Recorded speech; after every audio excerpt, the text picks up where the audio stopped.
What's up, gang? This is your boy Artaban back with the podcast, and this time, well, at least for this one, we doing reviews, man. I've been waiting to do these reviews for so long.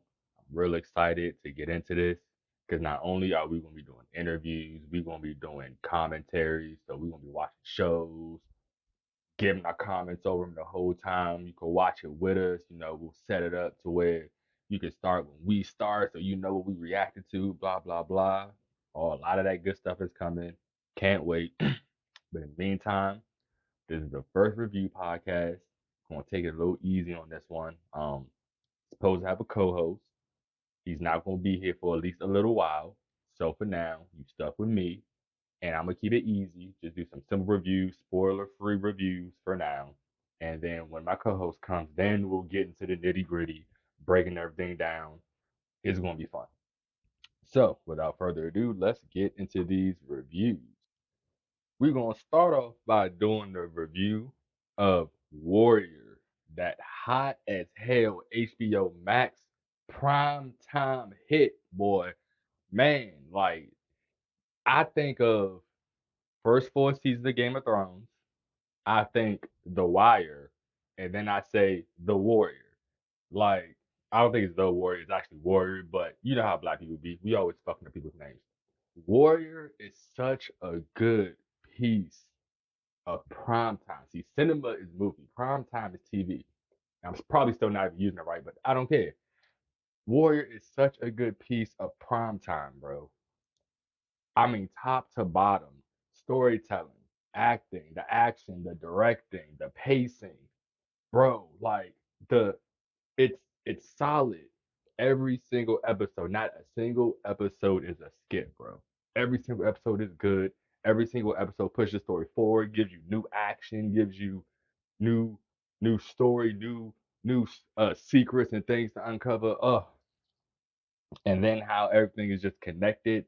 Like I can already see where it's headed for season four, and this is at the end of episode 8 of season 3. But like I said, we won't get to all of that later.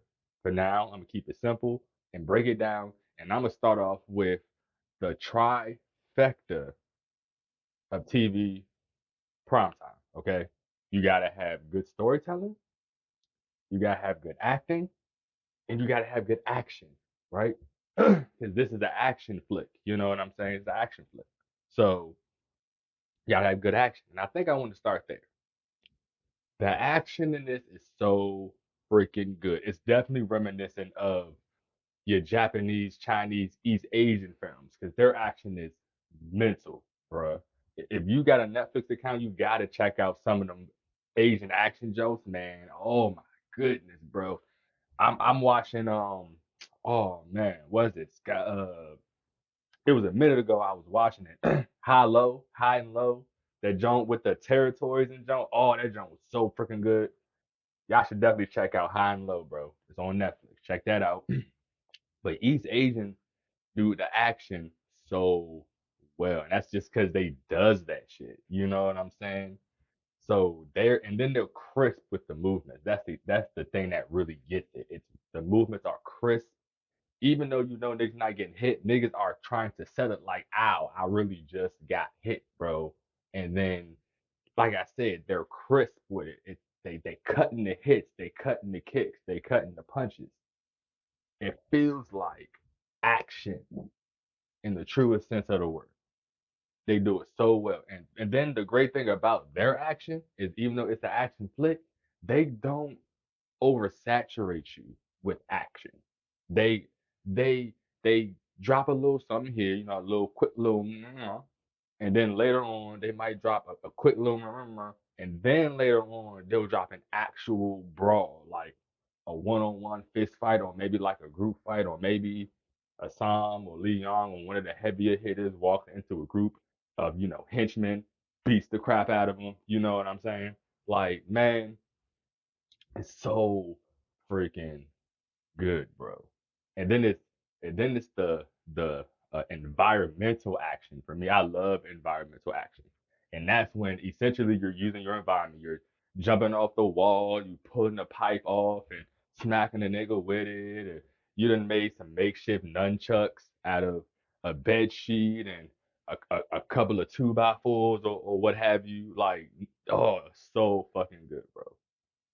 So fucking good. Then the action doesn't overshadow anything. It's not just a constant somebody fight, somebody fight, somebody fight. So even if you don't like action flicks, you could still enjoy this because there's plenty of storytelling. And that's what I'm gonna get into next. The storytelling. It's a good balance between the storytelling and action. Because this is where I compare it to Game of Thrones, The Wire. Those ensemble pieces where there's a main character, but there isn't at the same time. It's kind of everybody.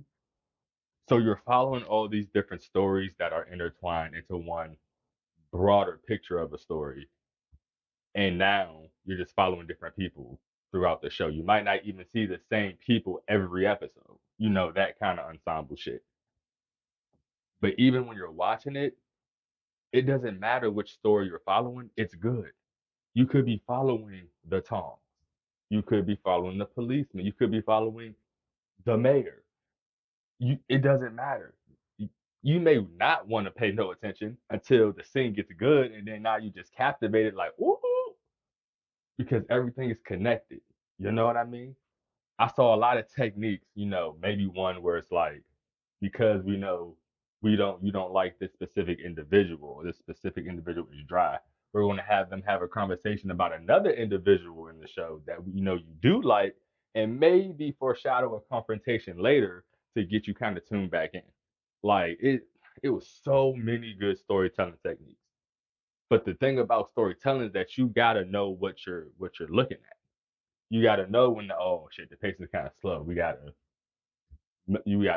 tune that up a little bit. You know what I'm saying? Or the pace is too fast. We gotta mellow that out. We gotta bring that back. Not too much, because you go up and down with the pacing, it becomes a roller coaster. And roller coasters aren't really good for TV. Maybe for movies because you got that shortened time frame. You gotta get stuff done, but not for TV. TV is a journey, so it's gotta be steady. You're gonna be here a while. We ain't trying to get seasick, so let's keep this steady. So when you got the storytelling and then you going back and forth, right? You got to keep it crisp, and they keep it crisp. A lot of storytelling techniques I picked up from watching Warrior. One of the cool, and this isn't necessarily a part of storytelling. It's part of like more specific, maybe like a directing detail or writing detail. But I love it when they're speaking uh Mandarin, Cantonese, whichever one. We'll just say Chinese overall. Whenever they're speaking Chinese and then it switches, like it does that flip, and then it sounds like they're speaking English, but they're not. They're still speaking Chinese. They just doing a little translation for us. But then somebody who actually speaks English walks up and they start speaking English to them. And now they got that strong Asian accent coming off of it automatically. And that's how you know when you're talking to another Asian, or if they're talking to somebody in actual English. Like it's the first time they did it is cool, and it's a really cool gimmick for the show because they do it. I won't say a lot. I would say they probably do it maybe 4 or 5 times a season, and it's 10 episodes an hour each. So it's a really good gimmick that they don't just keep on using. They don't just keep pulling it out of their ass to say, "Ooh, wasn't that cool?" Because the first time they did that first episode, and that's not a spoiler. I mean, whatever. It's the first episode, and then it happens rather quickly. Man, when they did the first episode, it was so cool that flip. I was like, oh, that was a nice little touch right there. That was a nice little thing y'all just did right there. So, oh man, excuse me, Jesus, nigga dying over here. Yeah, man, that storytelling thing is super important, especially when it comes to TV. Primetime TV, because storytelling is usually more akin to the journey than the destination, which is what movies are more focused on, that climax. You know what I'm saying? TV's focused on climax too, but the climax isn't until your last couple of episodes, and it's a real buildup. It's literally like a ticking time bomb, but a time bomb that got set for like 30 minutes, as opposed to one where it's like you got 2 minutes and now you gotta escape this goddamn a mechanism of a fucking building that's starting to blow up because everything in it is fucking mechanical and has a bomb in it.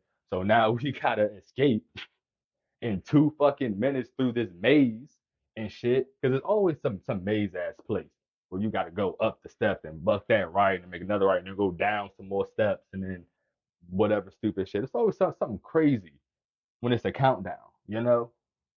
But anyway, got sidetracked. But that's storytelling for you. It's an algorithm to it. You know, it's an algorithm to storytelling. And they got that algorithm right on Warrior, man. Oh man, how they do the reveals and how they kind of show. One thing I like when it comes to kind of gangster movies, and when you get to see or those two separate groups doing that chess match, doing that little back and forth, that dance, bro. I love that. And then Warrior does that well between the tongs and the specific individuals that stand out. And like I say, I'm spoiler free review, not trying to give anything away. There's specific individuals that stand out for their abilities to be proactive, to think ahead, to look at the bigger picture.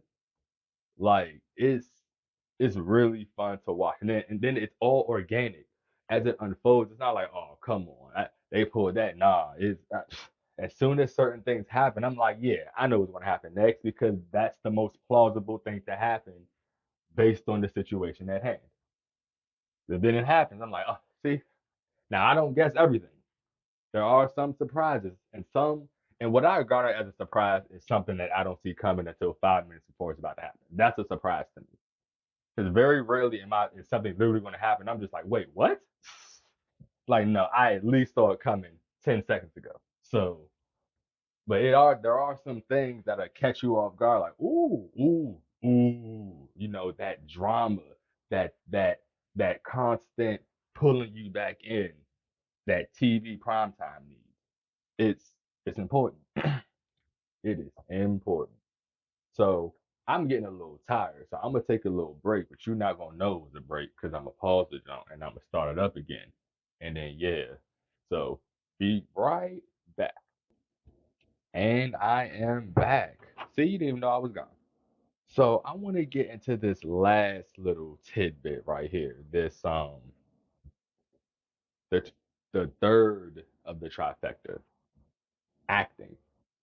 Acting is probably the toughest one to get a handle on out of the three when it comes to an overall production because you can have a bad casting director easily and then they didn't cast somebody terrible or somebody who doesn't get the assignment and now shit is weird and then the acting kind of fucks up the storytelling a little bit and then could also possibly fuck up the action as well. Like the acting has got to be on par. And that's usually the one that's lacking in action movies is acting because you got to get these super athletic motherfuckers that spent their whole life being athletic in order to do this, so they didn't really practice acting. There are some who are pretty good at both, Tom Cruise, Jackie Chan, you know, to name a couple. And then but be real, most people or most actors aren't that athletic. That's why they got stunt doubles. That's why stunt doubles is all over the daggone place. I wonder how much they make. I'm sure I can find that out. I don't feel like it right now. But man, stunt doubles make it. But that's the action part of it. The acting, that's the actual actors. That's the faces. That's the pretty niggas on screen that's giving the looks and what I'm saying, doing the poses and shit. It's them niggas. And where action flicks usually don't do acting well, Warrior somehow, some fucking way, pulled so many excellent actors out of their ass for this shit. Like, bro, because not only did you have to get motherfuckers that spoke fluent Chinese, You had to get motherfuckers from here because they have to sound legitimately like English motherfuckers when they do that little transition part. And then they also gotta know how to do the accent as well though, which they usually do because usually their parents or some or a lot of people in their family have the accent, so they just copy it. But you gotta know how to do all of that shit. And be able to sell it in all its forms as an actor. And I can't think of one bad actor in the show yet. Not one that stands out to me like, nigga, come on. Like everybody is so good. The main ones are good. The recurring ones are good, nigga. The side ones I seem to see are good. Like I said, those might be the ones that might slip under my radar. But man, it's that's also acting and the storytelling go so hand in hand. Because you could write a good story, yo. You can give good directions, nigga. But a motherfucker still gotta walk the path, nigga. Motherfuckers still gotta get there. Motherfuckers gotta deliver. Niggas gotta execute. And if niggas don't execute, it fucks up the story. Now, I would argue that the story is the single most important part. The acting is the hardest part. The storytelling is the most important part.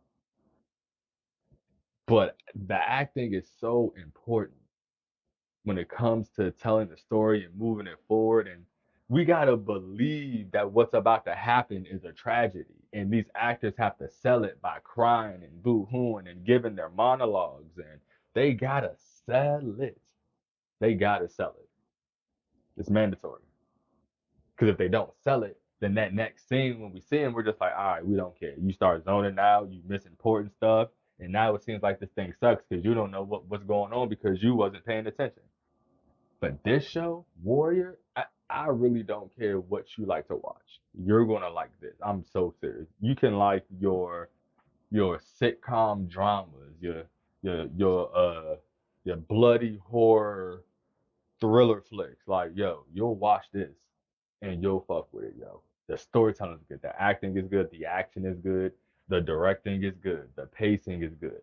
Everything from top to bottom. To me, it's a perfect 8 and 8. What is an 8 and 8, you ask? An 8 and 8 is my own little philosophy of how people could be so well over here and so trash over there, right? Because there's a balance in all things in the universe. That's how the universe is held together with balance, right? So whenever something has to be, where something has to exist, it's allocated a certain number of points for whatever area it falls in. And let's just say, since we're talking about TV movies, we're going to say that these motherfuckers are allocated maybe about 30 points, right? You can get, but you got to do storytelling. You got to do your acting, you got to do your action, and then you got to do your production. So that's lights, directing, producing, you know, like that's where all that stuff comes in. Related to your beauty, athleticism, sociability, intelligence. Yes, your craziness is part of your sociability. Your wisdom and your analytical skills are, yes, part of your intelligence. Your athleticism is your durability. Your how clumsy are you? You know what I'm saying? And of course, you know what the fuck beauty is. So, if you're allocated 32 points, bro, and honestly, I'm just making a cool 30, bro. A cool 30. And maybe if God blesses you, he'll allocate you an extra two to give you your perfect 8 and 8, right? Because God does that sometimes. So we'll say a perfect 30, right? And let's say you got a 10 beauty. Oh, bad joke, model, top actress. Dude only plays bad Jones in movies and shows. Can literally throw on alien makeup and somehow play a hot alien bitch like them Jones, right? Or those chiseled guys who are just stupidly shredded like Jesus on the cross and just got eight packs and pectoral muscles and trapezius muscles and all types of muscles and stuff. And with the jawline and just the jaw and then the hair. It's always the hair, right? It's always in some kind of swoop. And now, with the black guys, they got the dreads and they still got the swoop, the little Killmonger, that little, you know what I'm saying? Like, anyway, beauty at the 10, right? But now you only got 20 left. Now, let's say you got to be social, right? You can't be attractive and not be social. Everybody want to talk to you because you look good. So you got to at least have, we going to call it like a 7. Let's say you don't want to give it too much, but just enough, right? Give you a 7, right? So now you got 17, nigga. You only got 13 left, right? But now you're like, man, I want to be smart. So I want to allocate 7, right? So now you at 24, right? You ain't got number 6 left. My math might be off. I'm a little high, but I think you got 6 left. And that goes to your athleticism. Now, once you pop that 6 at athleticism, you start getting clumsy. You start breaking bones easier. See, an average is a 7, right? Like, who's getting a 1? Look, that's just how I see it in my head. Like, I look at it like grades in school. A C is average. That's 7 out of 10. So anything below that, you are below average. And let's be real, you're right. If you get anything below a 5, that leaves you too many points allocated anyway. And nobody should be that terrible in anything, right? And I don't believe anybody is that terrible in anything because each of these categories are broad. Like I said, your athleticism, your durability, your clumsiness, your reaction time, like all of that stuff. Because maybe you suck at reaction time, but maybe your durability is pretty high.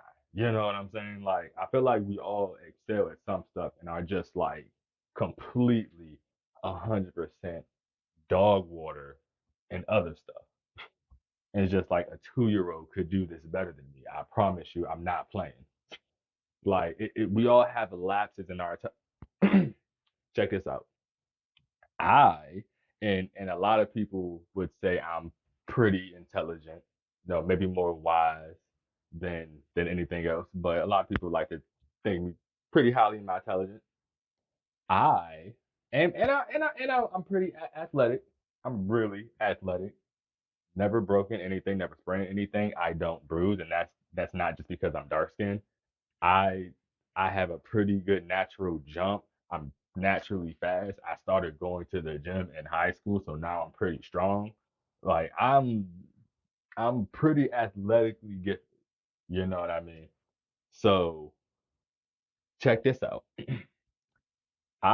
Two things. I got two things for you, right? I'm 29 years old. I don't know how to ride a bike. Uh-huh. I don't know. Sorry, black people. I don't know how to swim. I have lapses in my intelligence slash physicality. Because I feel like both of those things fall into both those categories. You got to know, you got to have the knowledge on both these things to be able to do them, but also you got to have enough physical ability to be able to do them as well. Not a lot, but enough, because they're basic movements. Anybody can ride a bike. The weakest people can ride a bike. You're not lifting weights. You're just pedaling, and you're using your legs. Your legs are your strongest muscles, right? So the whole point of this is balance in all things. Can't nobody talk shit about nobody. And you shouldn't even be talking if you ain't talking about Warrior. That's all I'm saying. That was the whole point of this whole thing. Watch Warrior. It's good. It's a perfect 8888. God gifted it an extra 2, and they utilized it perfectly. Perfect. Perfect. And to be honest with you, maybe something got a 9, another one got a 7. I don't care. It was still gifted an extra 2. So it's still better than your show. Anyway, check out Warrior. It's on Max now. I'm sorry. It's not HBO Max no more. I haven't gotten used to that yet. I like the new blue. I like the new blue. It's pretty, but they getting trash in their content. And Warrior is like one of their last heavy hitters, and I'm waiting for them to say some dumb shit about not doing season 4 so I can unsubscribe. But anyway, for now, go watch that Warrior. It's popping, and you will not be disappointed. Did I say what was in the beginning? No, I remember. It's your boy Artaban, the fourth Wiseman, and this is